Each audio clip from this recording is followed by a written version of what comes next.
Hello there, welcome to the Headhunter Show with me, Laban Cliff, coming to you from Kofisi, right here in 9 West, our partners in this Headhunter series. Always a pleasure to have you on board, and thank you for the feedback that we continue to receive on our social media platforms as well. And speaking about social media and technology, we're talking about advancement in technology, particularly in the HR circles. Here we're looking at new ways of hiring, new ways of recruitment as well, performance management and what have you, all on social media, and also looking at the tools that are used actually on this. We'll be speaking to a technological expert, that's none other than Moses Kemibaro, who's the CEO and co-founder at Survey East Africa, just talking to us about the landscape and how it is out there and ensuring you can actually get ahead to get headhunted. And something I actually got from you is that digital currency. What's your digital currency?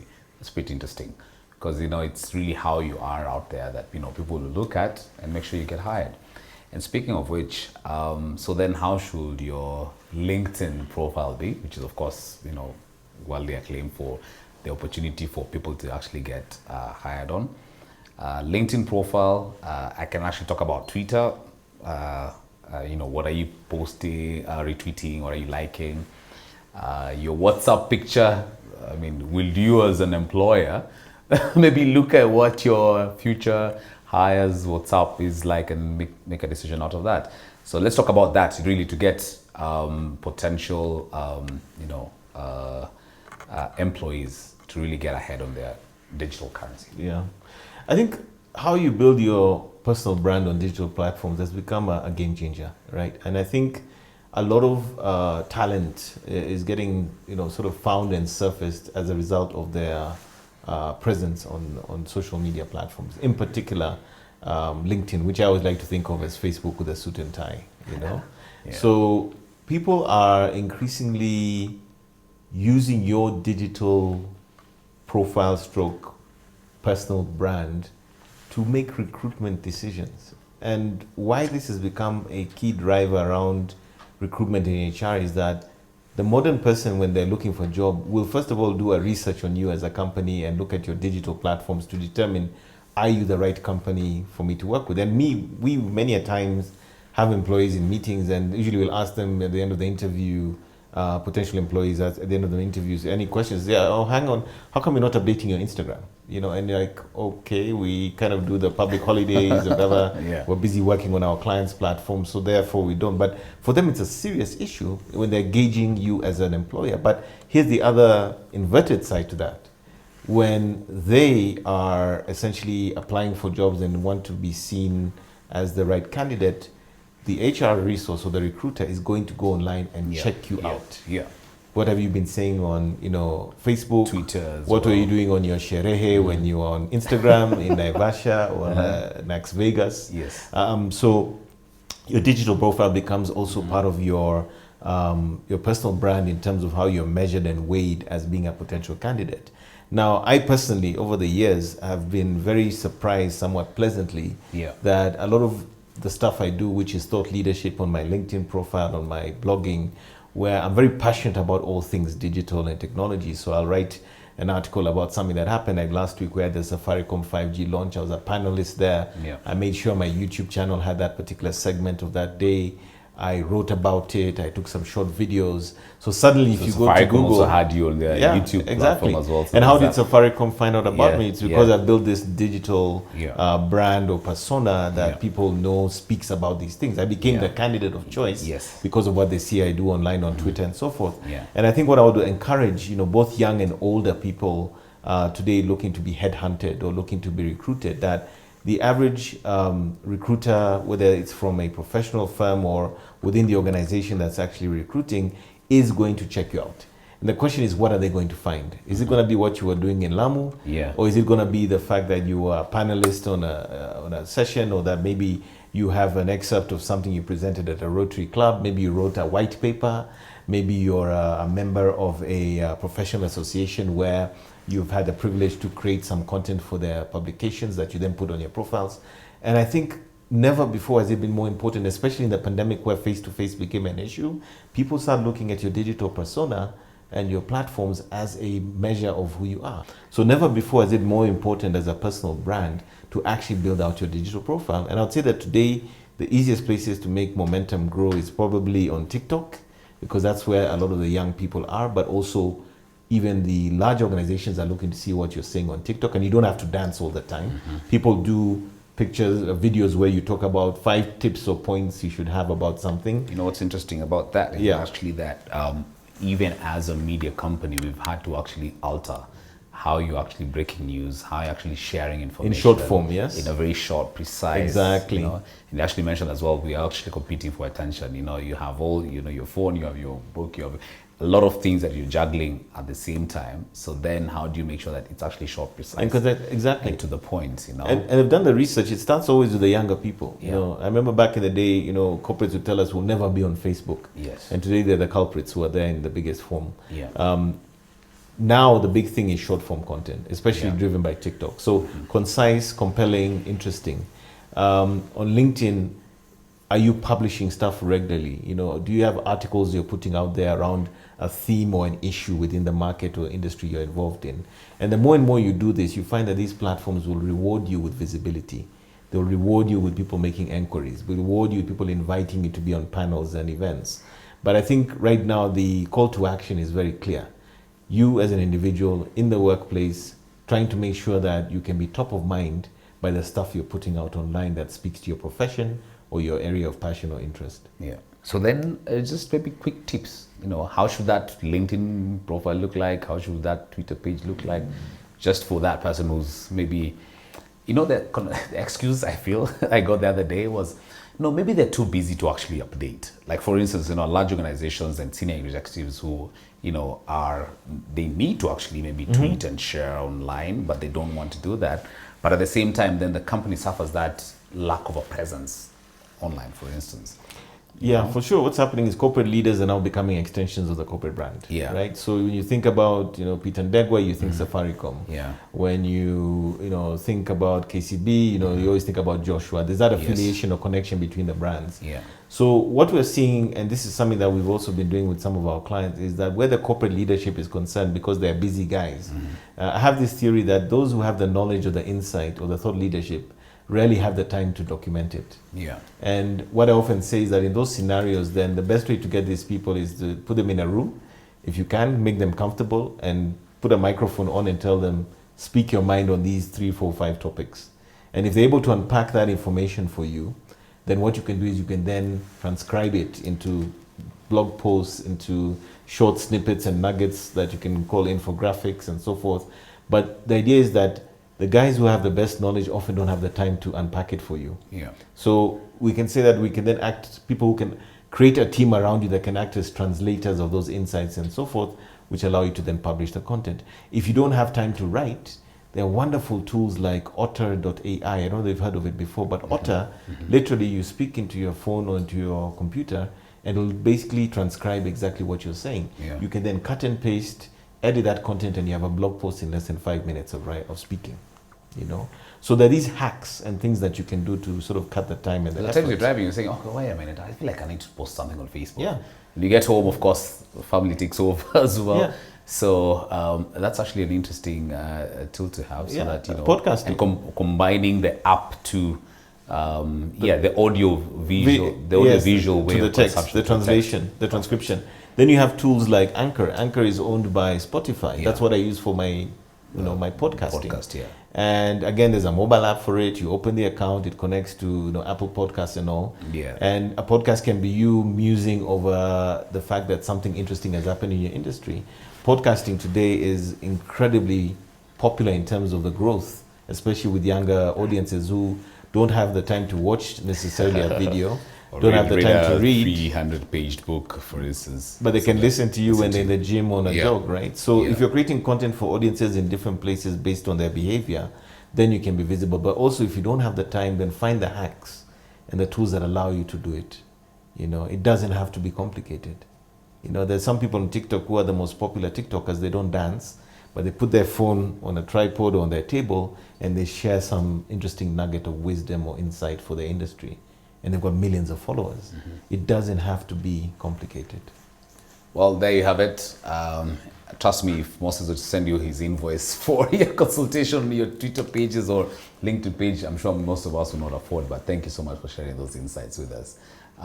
Please don't go too far because I was taking a few notes for the next questions, but I've decided to pause and wait until you join us after the break. So stay tuned.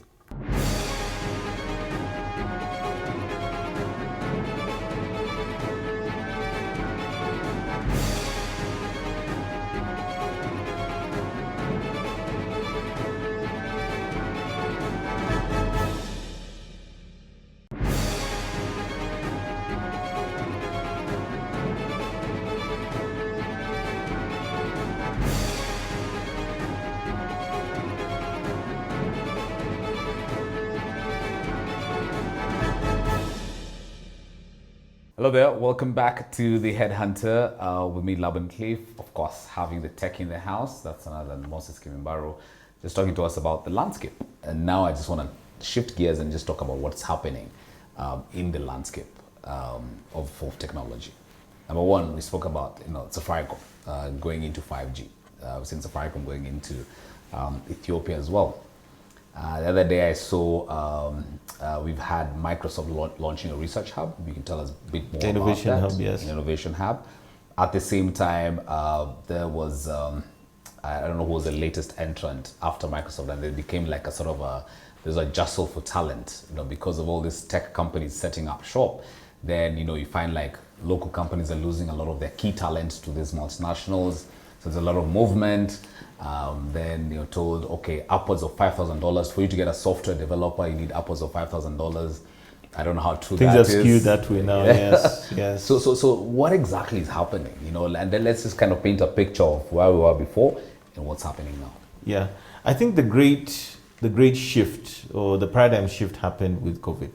All right, let's just start there. That's the most basic thing. With COVID, we got into our cars, we went to meetings, we commuted to work every day. There's a certain work style that became prevalent across the industry, and it's been that way for probably 15 years. Okay? Game changes in the sense that the moment we had to transition from a work at office to work from home, consumer behavior irrevocably changed, and not just in the work sense, but even in terms of our daily diet of content. We stopped watching TV as much, we stopped reading newspapers because of safety issues. We became very digitally first as consumers and people at large. And what has happened is that, in that sense, is that everything now has, I like to use the word Uberfied. Everything has been Uberfied. Everything is on demand. Everything is real time. People expect things to happen in seconds and not minutes. We're shopping for groceries online. We meet people for the first time after 2 years after working with them. This is now our norm, what we call the new digital normal. As a result of that, I think everything has changed, including this acceleration around not just in terms of how we consume things digitally, but also how we do things. Okay, the digital transformation. And when I look at it from that point of view, and I think looking at the landscape broadly, obviously HR practices have been changed a lot. International entrants have come into the market looking to tap into African excellence around software development and technology innovation. We have seen pay grades have changed.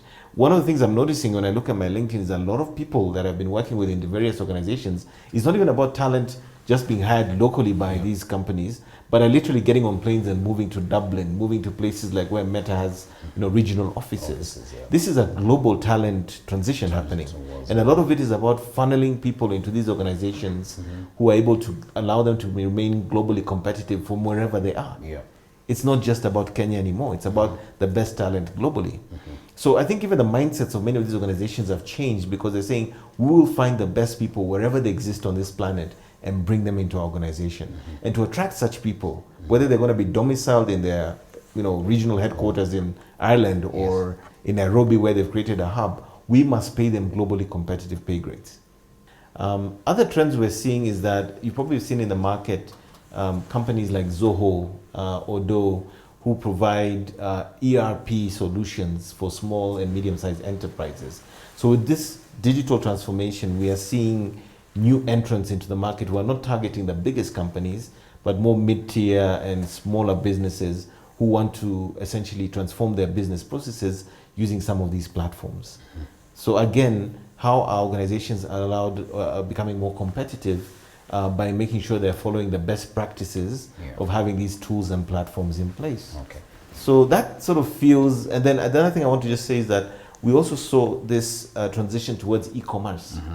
Yeah, the modern business today in Kenya, more often than not, if they're selling products for consumers, has some kind of e-commerce capability. A, either through platforms like Jumia or Glovo, or B, through their own direct consumer platform. That's a trend we waited for 20 years to happen. Mention Instagram here, because I think Jumia and Glovo, they're really scared of what Instagram, and I'll just speak loosely about, family man like my sister, for instance, will see a pair of, nice shoes on Instagram, pay for it, through this M-Pesa platform, get it on a boda, take it to your house.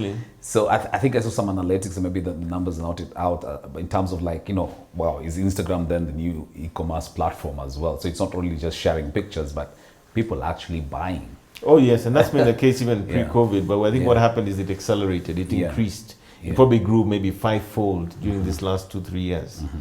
So again, the consumer behavior is driven around such platforms. We also know that there's WhatsApp for Business, where people are building like online shops, and you can order and pay with M-Pesa. So it's possible to learn the skills. Do I go online? Oh yeah, or do absolutely. I maybe check out a short course, for instance, somewhere? Absolutely. There's so many beautiful platforms that let you do this. In fact, even within the Google framework and so forth, you'll find that there are free courses available there. You have platforms like Udemy that allow you to learn all this stuff. Coursera, locally. And then we've seen some schools, tech schools, also just coming in.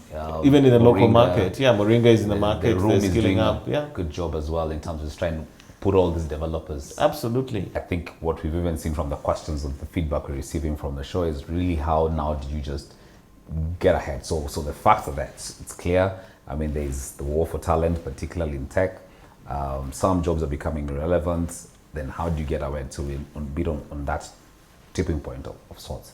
So let's talk about the other aspect that's quite critical, which is more on the regulation, and really something that you guys in the industry, I don't know if technology, the regulation is behind technology, and how do you see that support or the ecosystem? Because yes, there are the tech companies, there are the investors who are coming in as well, but have you got the good support as well from government circles, from regulators, and what have you? Yes, in fact, very recently there had been a situation where they wanted to create an ICT practitioner's, I suppose, a license or a certification, as it were. And without that, you would not be able to do many of the things that we do today in our line of work. But I remember the time the CS, who's no longer there, Musheru, said that, this thing that they're trying to pass through Parliament was shut down, because in order to create a good and vibrant ecosystem around, let's say, technology, you need to not create too many boundaries to access or too many barriers to entry so that people can actually become operational in that space. If you're going to create certifications and things that, on one hand, serve to create some sort of minimum standard as an industry, but also could act as an impediment in what is essentially a very early stage industry for this country, then you would basically limit a lot of young people from finding careers in that space. And a lot of people that we work with, including many of our employees, as much as many of them have gone through, let's say, tertiary education, a majority of the skill sets that they're using in their day job were actually self-taught. People went online, they even watched YouTube videos, they did practical experiences with clients. A lot of this stuff is self-taught. It may not be certified in the sense that we would see it within a law or a regulation, but they are more than capable of doing so. We have people who've come to us who, while they were at JQAT or Kenyatta University, were already building small businesses and consulting for clients. They don't have those certifications, but they're doing the work. So I think Kenya has been very good in terms of becoming this Silicon Savannah, where by sort of having a light touch on regulation in some of these areas, we've actually created a very interesting ecosystem that is now so big and so interesting that it's brought in the likes of Microsoft and Google to even open up development hubs locally. But also within the SME tiers, we now have a mushrooming ecosystem of small businesses that are serving people from a technology services perspective. What has that done to ethics in technology? I mean, hackings, you seeing fraud. Of course, there's the bit about trying to go electronic across. But at the same time, the other back end is now you're getting more people who are becoming smarter with the system and just trying to see how to take advantage of it.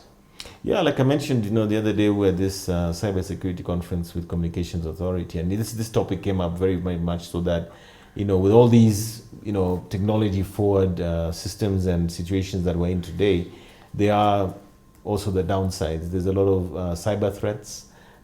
We are seeing instances of a lot of banks and other types of organizations that deal in financial services.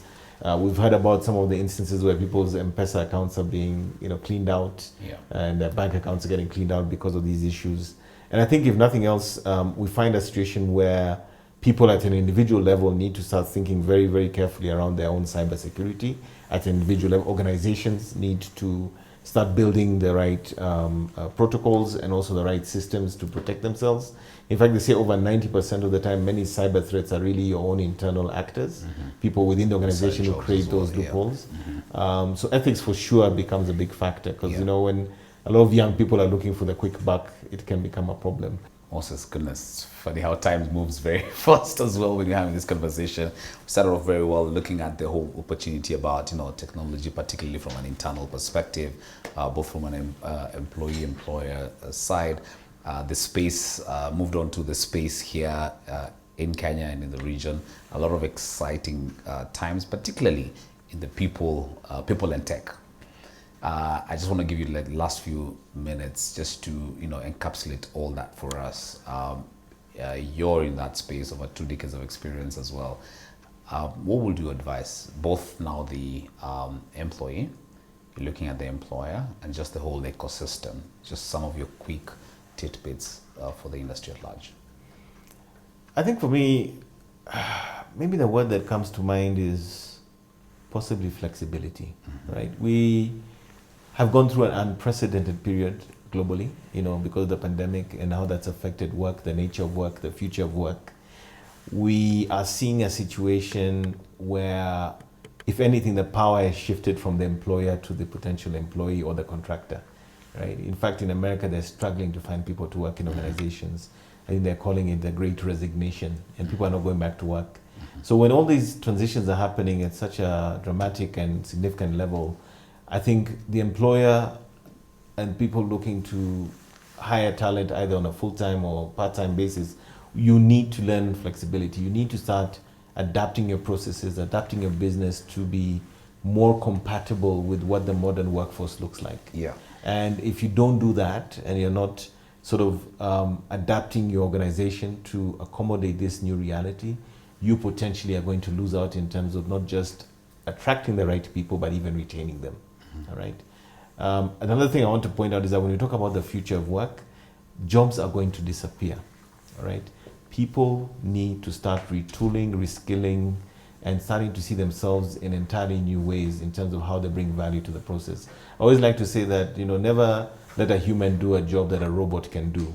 Meaning that if there's a manual job that is clearly going to be automated through technology, we're already even seeing it in banks in Kenya, apps and all that. There are whole back offices that no longer exist because the loan approval process uses machine learning and artificial intelligence.